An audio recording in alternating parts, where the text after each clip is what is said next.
Más de 20 balazos en toda la cabeza. Vaya que a este hombre no querían tener ni la mínima duda de que quedara muerto.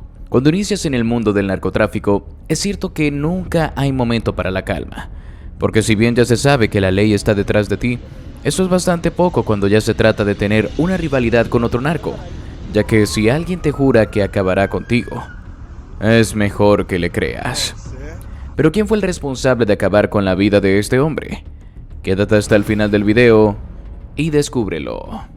La mañana en Cuernavaca, Morelos, comenzó como cualquier otra, con el sol elevándose tímidamente sobre las montañas que rodean la ciudad, tiñendo de naranja las fachadas de las casas y las calles que poco a poco comenzaban a llenarse de vida. Pero ese jueves, alrededor de las 13 horas, la tranquila rutina de la capital del estado se veía brutalmente interrumpida. En la avenida Poder Legislativo, una de las arterias principales de la ciudad, un violento ataque armado sacudió la zona, dejando a la población en shock, no solo por la violencia de la acción, sino por lo que representaba. Ali Benjaimes Molina, mejor conocido en el bajo mundo del crimen como El Árabe, fue el objetivo de ese ataque. Molina, de 36 años, presunto operador del temido cártel de la familia michoacana, circulaba por la zona en un elegante Mercedes-Benz gris cuando fue interceptado por los sicarios, quienes, sin perder tiempo, ejecutaron el ataque con una precisión y rapidez impresionantes. Dos hombres armados en motocicletas se acercaron a la víctima, con la determinación de acabar con su vida. No hubo palabras, solo ráfagas de disparos que rompieron la calma de la tarde cuernavacense. El Mercedes-Benz, al recibir los impactos, comenzó a zigzaguear brevemente antes de detenerse abruptamente. Ali Benjaimes Molina, conocido por sus vínculos con las estructuras criminales más violentas del país, fue alcanzado por al menos una decena de balas. La escena fue rápida, casi quirúrgica. Los sicarios no necesitaron más que unos segundos para terminar su trabajo, y con la misma velocidad con la que llegaron, desaparecieron entre el tráfico, dejando un rastro de muerte y miedo. El sonido de los disparos resonó por varios segundos en la avenida Poder Legislativo, pero el caos comenzó casi inmediatamente después. El Mercedes-Benz quedó detenido en la vía, con su conductor gravemente herido, mientras la gente alrededor comenzaba a darse cuenta de lo que había sucedido. Las personas que transitaban por la zona, ajenas a la naturaleza del ataque, reaccionaron rápidamente, unos buscando ponerse a salvo y otros acercándose a la escena, atraídos por la confusión y el pánico que se había desatado. Molina, pese a las graves heridas, fue trasladado de emergencia a un hospital cercano. La rapidez con la que los paramédicos llegaron al lugar y lograron estabilizarlo temporalmente dio un atisbo de esperanza, pero no fue suficiente. A las pocas horas de llegar al hospital, el operador del cártel sucumbió a sus heridas, y la noticia de su muerte se esparció rápidamente por toda la región. Junto a él viajaba otro hombre, identificado como Diego N. Este hombre, también herido por arma de fuego, fue hospitalizado, pero no con el mismo pronóstico fatal que su compañero. Sin embargo, en un giro inesperado, Diego N. quedó bajo custodia de las autoridades, ya que en el contexto del ataque, las autoridades confirmaron que él era parte de la estructura operativa del mismo cártel al que pertenecía El Árabe. Este detalle fue crucial para la investigación, pues el hecho de que Diego fuera detenido y llevado al hospital en calidad de detenido dejó claro que la policía empezaría a sacar conclusiones sobre lo que estaba ocurriendo en la región. El ataque, como muchos otros de esta índole, no solo dejó víctimas directas, sino también colaterales. En el mismo momento en el que se desató el tiroteo, una camioneta con un adulto y un menor a bordo que transitaban por la zona perdió el control y se estrelló contra la guarnición. Aunque este accidente no tuvo consecuencias fatales, los ocupantes resultaron heridos y fueron trasladados también al hospital. El caos que generó el ataque armado fue de alguna manera más allá de las víctimas directas, pues afectó a personas completamente ajenas a la situación. La noticia de la ejecución de Ali Benjaimes Molina dejó a la sociedad local perpleja, no solo por la brutalidad del crimen, sino también por la implicación que tenía este individuo con uno de los cárteles más peligrosos de México. La familia michoacana había sido conocida durante años por su capacidad para mantener el control territorial en varios estados del país, y por la violencia despiadada con la que actuaba contra cualquier enemigo o traidor dentro de sus filas. Ali Ben, conocido como El Árabe, era uno de los operadores más influyentes de este cártel, y su muerte representaba no solo la eliminación de una pieza clave en la estructura de la familia michoacana, sino también un mensaje claro. La guerra por el control del territorio no tiene fin, y los grupos criminales como este seguirán operando con la misma brutalidad. Poco después de la muerte de Molina, las autoridades locales encabezadas por la Fiscalía General del Estado, FGE, comenzaron una serie de investigaciones para esclarecer los detalles del ataque. La policía se encontró con la complicada tarea de intentar encontrar pistas entre el caos. Se recabaron testimonios de testigos que, aunque habían sido pocos debido a la rapidez con que se perpetró el ataque, coincidieron en varios puntos clave: la motocicleta y la rapidez con que los sicarios llegaron y se fueron. Sin embargo, a pesar de que las autoridades estaban decididas a encontrar a los responsables, las investigaciones avanzaron lentamente. Pero ¿cómo fue que empezó este hombre en el mundo criminal? ¿Realmente era tan influyente? Creció en la colonia Antonio Varona de Cuernavaca, un barrio conocido por su alta incidencia de delincuencia. Allí las calles no solo estaban llenas de sueños rotos, sino también de oportunidades ilícitas que, desde temprana edad, captaron la atención de Ali Ben. En su adolescencia se asoció con pequeños grupos de delincuentes locales, inicialmente involucrándose en delitos menores como el robo, la extorsión y el tráfico de sustancias ilícitas a pequeña escala. Al principio, su objetivo no era convertirse en uno de los grandes nombres del narcotráfico, sino simplemente escapar de la vida que su familia y su entorno le ofrecían. Sin embargo, pronto se dio cuenta de que el mundo del crimen era un lugar donde para sobrevivir, uno debía demostrar lealtad, fuerza y sobre todo, astucia. A medida que fue ganando experiencia en el mundo subterráneo, Ali Ben se fue vinculando con figuras más poderosas, muchos de los cuales estaban conectados con cárteles importantes. En ese momento, la familia michoacana, uno de los carteles más violentos y sanguinarios de México, estaba expandiendo su influencia en diversas partes del país. En busca de mayores ganancias y de un lugar en la cadena de mando, Ali Ben se acercó a miembros de este cártel, inicialmente en calidad de aliado y luego ganándose su confianza debido a su lealtad, su astucia para los negocios y su habilidad para manejar operaciones delicadas. La familia michoacana, que en ese entonces ya había consolidado una poderosa red de narcotráfico, extorsión, secuestros y lavado de dinero, vio en Ali Ben una pieza clave que podría desempeñar un papel importante en sus operaciones dentro de Cuernavaca y otras ciudades aledañas. Fue en este momento cuando el árabe comenzó a consolidarse como una figura influyente dentro del cártel. Su acceso a nuevas rutas de tráfico de drogas y su habilidad para organizar operaciones de narcotráfico con un nivel de eficiencia que impresionó a sus superiores fueron factores decisivos en su ascenso. Ali Ben no solo operaba dentro de la estructura del cártel, sino que rápidamente comenzó a ganar poder al manejar las finanzas, el lavado de dinero y, lo que era más importante, la expansión del control territorial en regiones donde el cártel competía con otros grupos de la delincuencia organizada. Cada vez que un rival caía, Ali Ben aprovechaba la oportunidad para expandir su influencia, con un enfoque calculador y brutal que lo hizo ganar respeto entre sus aliados, pero también un creciente número de enemigos. El control de Cuernavaca y otras partes de Morelos, junto con la creación de rutas seguras para el tráfico de drogas hacia otros estados, se convirtió en uno de los mayores logros de Ali Ben. Sin embargo, esta victoria también atrajo la atención de otros cárteles rivales, entre ellos el Cártel Jalisco Nueva Generación CJNG, que estaba expandiendo su dominio a través del centro y occidente del país. A medida que el poder de Ali Ben crecía, también lo hacían las rivalidades. El CJNG, liderado por hombres como Nemesio Oseguera Cervantes, conocido como El Mencho, comenzó a poner sus ojos en la plaza de Cuernavaca. Ali Ben se encontraba en medio de un terreno peligroso, rodeado por enemigos que lo observaban con creciente hostilidad. Durante los siguientes años, las amenazas hacia la vida de Ali Ben se convirtieron en una constante. Varios cárteles rivales lo veían como un obstáculo para expandir sus propios intereses, y empezaron a jurar su muerte. En más de una ocasión, sus rivales enviaron sicarios a sus casas o a los lugares donde frecuentaba, buscando su ejecución. Pero Ali Ben, siempre alerta, nunca estuvo lejos de un par de hombres de confianza que lo protegían, lo que le permitió sobrevivir a los primeros intentos de asesinato.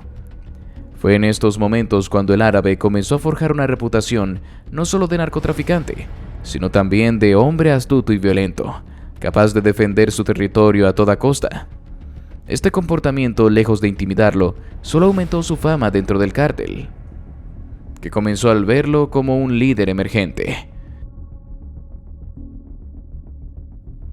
Sin embargo, las amenazas externas seguían siendo constantes, y el panorama de guerra entre cárteles de la región parecía empeorar. En sus primeros años dentro de la familia michoacana, Molina ganó la confianza de muchos de los miembros más poderosos del cártel, lo que le permitió consolidar una base de operaciones que estaba mejor equipada y mucho más protegida que la de otros operativos en la región. Aunque sus métodos eran cada vez más despiadados, las operaciones bajo su mando se volvieron más eficientes, lo que le permitió obtener mayores ingresos para el cártel. Esto no pasó desapercibido para los miembros más altos de la familia michoacana, quienes vieron en él a un hombre capaz de expandir la influencia de la organización. Pero con el crecimiento de su poder también llegaron más enemigos. Uno de los cárteles que más lo atacó fue el cártel de Sinaloa, encabezado por los hijos de Joaquín El Chapo Guzmán, quienes, al igual que el CJNG, querían apoderarse de los territorios de Morelos. Las disputas entre la familia michoacana y estos grupos rivales se volvieron cada vez más sangrientas. En este contexto, Alibén se convirtió en un blanco frecuente, ya que otros cárteles veían en él un rival formidable que debía ser eliminado a toda costa. En varias ocasiones, Alibén fue objeto de atentados donde, por fortuna, logró sobrevivir. Sin embargo, su nombre seguía siendo una constante en las listas de los más buscados, no solo por su implicación en el narcotráfico, sino por el daño que infligió a sus enemigos con cada enfrentamiento. En el camino hacia el poder, Alibén no solo se enfrentó a los enemigos de su cártel, sino también a la traición interna. No todos los miembros de la familia michoacana confiaban en él, y en algunos momentos fue acusado de buscar su propio beneficio por encima del bien del cártel. Estas tensiones lo pusieron en conflicto con otros operadores dentro de la organización, pero siempre logró salir victorioso gracias a su inteligencia y a su capacidad para controlar a aquellos que lo rodeaban. No obstante, estas disputas internas lo hicieron aún más vulnerable, ya que otros cárteles aprovecharon cualquier debilidad para intentar tumbarlo del poder. Cada uno de los ataques que sufrió tanto por parte de sus rivales como de posibles traidores dentro de su propia organización lo hizo más fuerte y más temido. Con cada enfrentamiento, Alibén ganaba respeto, pero también se hacía enemigos. Los cárteles lo odiaban por su capacidad de resistir ataques y por su constante expansión de territorio. Incluso aquellos que lo veían como una pieza clave en el narcotráfico no podían evitar que el odio que sentían por él fuera más fuerte que cualquier lealtad. ¿Y será que llegó a tener un gran conflicto con un narco de alto calibre? ¿Tú cuál crees que fue? Déjanos saber en los comentarios. Alibén había consolidado una presencia significativa en el narcotráfico, operando bajo la sombría sombra del cártel de la familia michoacana, mientras que el Mencho, el líder del cártel Jalisco Nueva Generación, comenzaba a expandir su influencia en el territorio con una violencia imparable. La rivalidad entre ellos no solo fue el resultado de la lucha por el control del mercado de drogas, sino también de la ambición de dos hombres dispuestos a destruir a cualquiera que se les interpusiera en el camino hacia el poder absoluto. La chispa que encendió el conflicto comenzó cuando el Mencho, buscando expandir el dominio de su cártel y asegurar rutas estratégicas para el tráfico de drogas, puso sus ojos en una zona clave para la distribución de drogas en el sur de Jalisco y el norte de Morelos. Esta zona era fundamental para la logística del narcotráfico, una vía crucial para el paso de grandes cantidades de drogas hacia los Estados Unidos y otros mercados internacionales. El control de este territorio significaba tener acceso a millones de dólares, y para el Mencho garantizarse la supremacía del CJNG en la región. Sin embargo, ese territorio ya estaba bajo el control de la familia michoacana, y Alibén Jaimes Molina no estaba dispuesto a cederlo sin luchar. Alibén había forjado una red sólida en la zona, asegurándose de que su cártel tuviera no solo el control de las rutas de tráfico, sino también una presencia dominante en la extorsión, el secuestro y el lavado de dinero. Esta zona además le había permitido consolidarse como uno de los hombres más poderosos en la estructura de la familia michoacana, y su influencia sobre las autoridades locales y las fuerzas de seguridad le permitió operar con cierta libertad. La idea de que el Mencho, un hombre que se estaba volviendo cada vez más famoso por su violencia y su creciente poder, pudiera tomar el control de esa área, no solo era inaceptable, sino que era una amenaza directa a su propia vida y a la estabilidad de su imperio criminal. Los primeros intercambios entre los hombres de Alibén y los del Mencho fueron al principio relativamente discretos, pequeños enfrentamientos en las rutas de tráfico, disputas por el cobro de derechos de piso a los comerciantes de la región, y algunas escaramuzas entre sicarios fueron solo el principio. Sin embargo, a medida que el Mencho comenzaba a mover más y más recursos en la región, el conflicto escaló rápidamente. Los ataques de un lado hacia el otro se hicieron más violentos, con ambos bandos utilizando el máximo nivel de brutalidad para sembrar miedo en la población y entre sus rivales. Las ejecuciones, las emboscadas y las amenazas crecieron con cada día que pasaba, hasta que la guerra abierta entre Alibén y el Mencho no solo era inevitable, sino que ya estaba en marcha. El punto de no retorno llegó cuando el Mencho intentó tomar una de las bases más importantes de la familia michoacana en la región. Este lugar no solo era un centro de distribución de drogas, sino también un escondite de armas, dinero y hombres leales a Alibén. La base había sido cuidadosamente establecida por el cártel de la familia y había sido considerada invulnerable debido a su ubicación estratégica y su infraestructura protegida. Para el Mencho, tomar este bastión significaba un golpe devastador para la familia michoacana, un golpe que consolidaría su control total sobre la región. El ataque del CJNG fue brutal. Un ejército de sicarios armados con rifles de asalto, granadas y vehículos blindados se lanzó contra la base de Alibén en un intento de tomar el control. La operación estuvo cuidadosamente planeada, pero lo que los hombres del Mencho no esperaban era la respuesta de Alibén.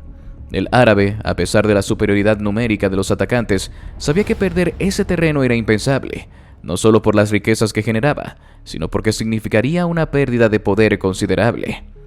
Además, no podía permitir que su rival se sintiera cómodo en su propio territorio, pues ello solo alimentaría la codicia del Mencho, quien había demostrado tener una insaciable ambición por expandir su imperio a toda costa.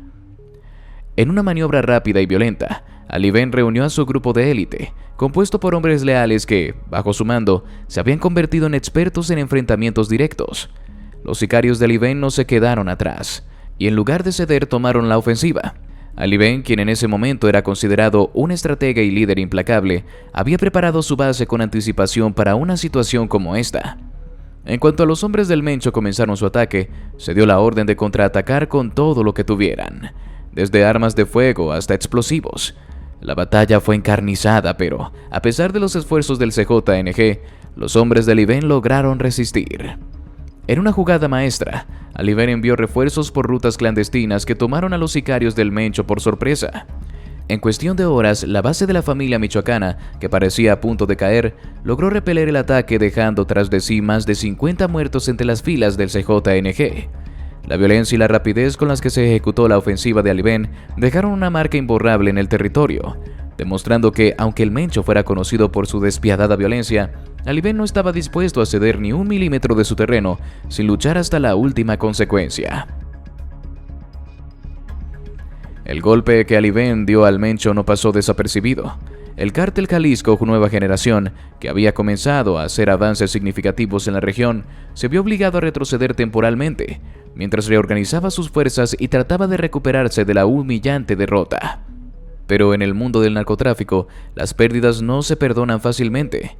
El Mencho, conocido por su temperamento feroz y su sed de venganza, no tardó en enviar un mensaje a Alibén. En una llamada telefónica que fue interceptada por las autoridades, el Mencho dejó claro lo que sentía sobre la emboscada que sufrió su cártel.